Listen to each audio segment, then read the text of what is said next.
Open the switch. Click Login. Click Fall.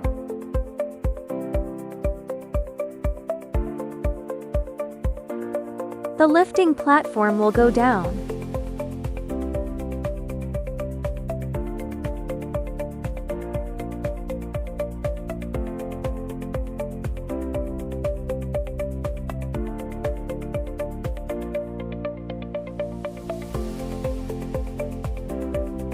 First, place the big stove putty correctly on the lifting platform.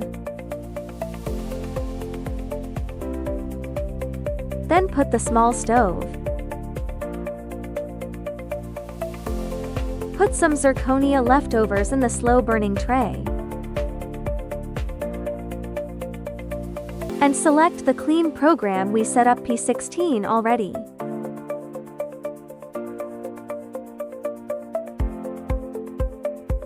Click Start, then click Determine. Realize one key start and run. The lifting platform rise automatically.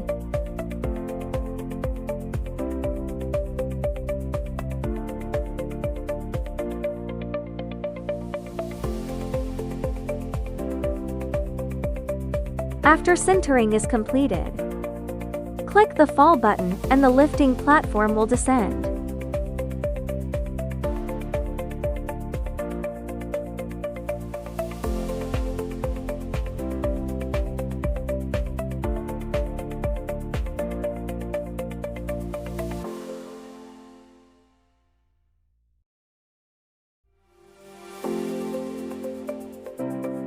Take out the tray with crucible pliers.